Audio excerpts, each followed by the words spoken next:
This Arsenal team genuinely is world class. Like, I am running out of words to describe this Arsenal team. They are genuinely outrageous. A game today where the pressure's on. The pressure is on. I said this is Arsenal's toughest game in the remainder of the title race. They've got Man United, Bournemouth, and Everton. And I said to everyone, all the Arsenal fans out there, I said to them, this is going to be the hardest game. And it was in parts. We're going to break it down. We're going to talk about it right now. Make sure you go down, smash the like button if you haven't already. Make sure you subscribe to the channel. We're less than 300 subscribers of 5K. Arsenal 3, Bournemouth 0. So much pressure on Arsenal today. You're playing first. The 12:30 kickoff at times has been the catalyst for the downfall in teams that are chasing a title. But you know what? Taking my Spurs hat, taking my biased hat off, they were incredible today. They were absolutely incredible. Domination practically in the first half at the highest level. 24 shots, 9 shots on target, 56% possession, more shots on target than Bournemouth had shots. Now, Bournemouth, if I'm going to be honest, the first half, they are a very, very organised team. They set up well. Iriola's got them playing some good football. You know, the goalkeeper was getting absolute save after save after save, Travis. And at one point, it was like, is this going to be Arsenal's day? But the mentality of these Arsenal players is to just keep going until the final whistle. Plenty of different talking points. We're going to break them all down. VAR moments. How Christie, by the way, how Christie was not sent off this game. He could have had 5 yellow cards. Could have had 5 yellow cards. We'll talk about Christie's tackle first on Bukayo Saka. It's basically at knee height. Like, if any other league, any other game in football, that's a red card. If that happened to a Spurs player, I'd be throwing my arms through windows. Like, that genuinely, how that is not a red card or even a yellow card is mind-blowing. But, you know, Arsenal, Bukayo Saka gets absolutely clamped by Christie. They were knocking on the door. Martin Odegaard's weight of pass in the first half through to the likes of Havertz, through to Trossard, through to Saka, through to Rice, genuinely might be the best in the world. His weight of pass might be the best in the world in terms of playing the ball 2 feet. I'm not talking about through balls. I'm not talking about direct passing. I'm just talking about 2 feet genuinely might be the way. Like, nothing's ever rushed when he's on the ball. He always seems to be in control of the situation. He's always looking across what's the best potential, you know, avenue to attack down. And I thought today he was absolutely brilliant. I thought he was brilliant today. We'll talk about, you know, the first half. Arsenal knocked on the door, you know, didn't get the goal until very, very late. Kai Havertz, for me, the problem is, on another day, that's not a penalty. But due to how inconsistent the referees are, it's clever play from Kai Havertz. He wins the penalty. Bukayo Saka steps up. When you talk about pressured moments, when you talk about going in for a title race, when you talk about winning games, Bukayo Saka has got so much stick from rival fans. He got a goal last week in the North London derby where he set down my left back, Ben Davies. And today he steps up one of the biggest pressured penalties he's likely to take in his career. 3 games left of a title race to go into halftime to settle the nerves in the Arsenal stadium. And he just rolls it in the back of the net. Cool, calm and collected like an Amazon parcel. Bukayo Saka makes it 1-0 to Arsenal. They go in at halftime. It was almost like you could see from the stadium, it was a bit of relief. Arsenal going 1-0. And you know what? You can't, they deserved it. No one can come out and say they didn't deserve it, because they did. They dominated Bournemouth throughout that first half. Bournemouth didn't really have an attack. I think they had 2 shots, 1 on target. I think David Raya probably had the easiest job of any goalkeeper that half, because Bournemouth didn't really attack at all. The second half, Bournemouth come out. Dominic Solanke was looking to be a problem for Gabriel and Saliba. You know, Gabriel did make a mistake and play, you know, Solanke through, but Saliba covered up. I thought Clivert was causing a few problems. I thought Semenyo was causing a few problems.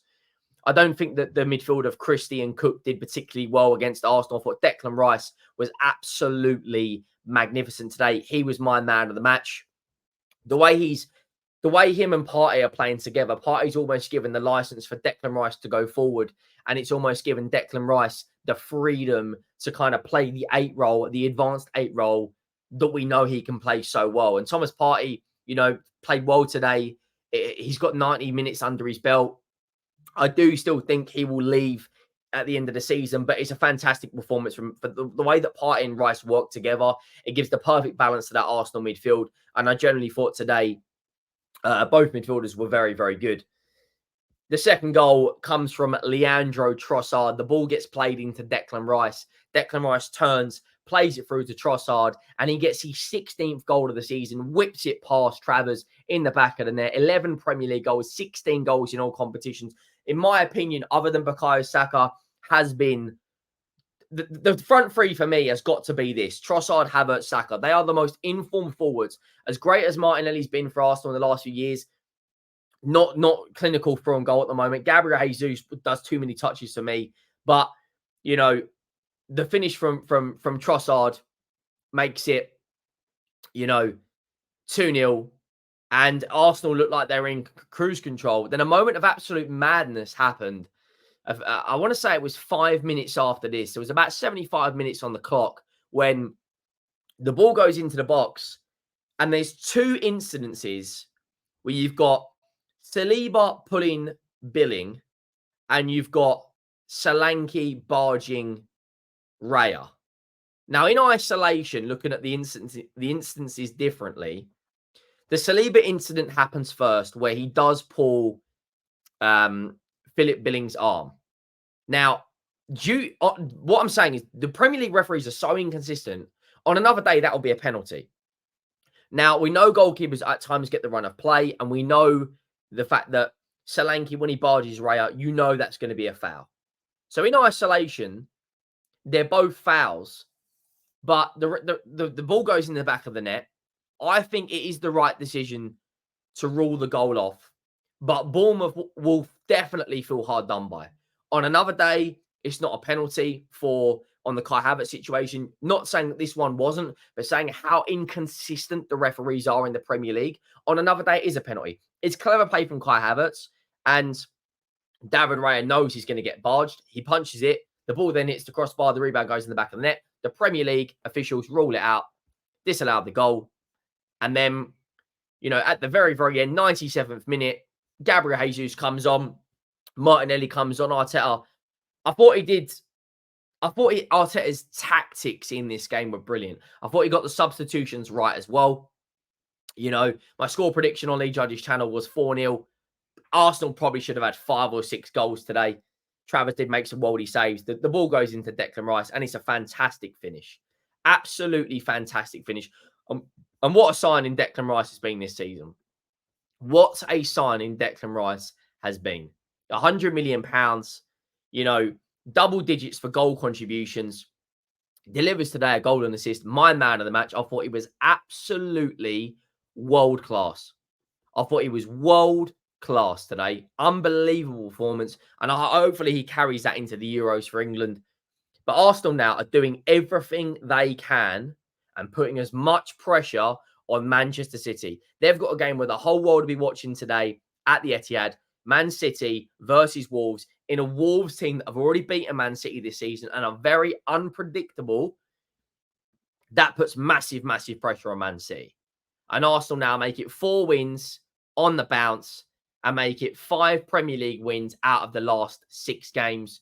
Truly a very, very, very strong team. 60 goal difference, 88 goals scored for 28 conceded. David Raya is pretty much nailed on to get the Golden Glove. And this Arsenal team, this argument that they need a striker, I don't buy it. You're not scoring 88 league goals and you need a striker. They've scored 21 more goals than Tottenham, 11 more goals than Liverpool, 15 more goals than Aston Villa, 26 more goals than Manchester United. This narrative that they need a striker, I'm not buying it. They need another forward who can play both left and right. But they are truly doing everything they can. Very, very, very good performance overall from Arsenal. Bournemouth probably will feel hard done by. Martin Odegaard today, absolutely balling out. Very, very, very strong performance from him. And Declan Rice, I mean, the signing of the season, it's Cole Palmer or Declan Rice for me. I'm probably going to lean towards Cole Palmer just because of the volume of goals he's got in a absolutely horrendous Chelsea team.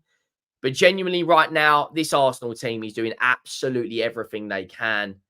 And right now, you know, that they are, as Terry Flewers would say, they're scary. You know, three goals against Tottenham, 3 goals against Bournemouth, 5 goals against Chelsea, 2 goals against Wolves, 3 goals against Brighton, 2 goals against Luton, boxed out Erling Haaland against Manchester City, 6 against Sheffield United, 4 against Newcastle. The volume of goals this Arsenal team have got is absolutely insane. Make sure you subscribe. Make sure you like the video. I will see you all soon. Thank you all for watching. I am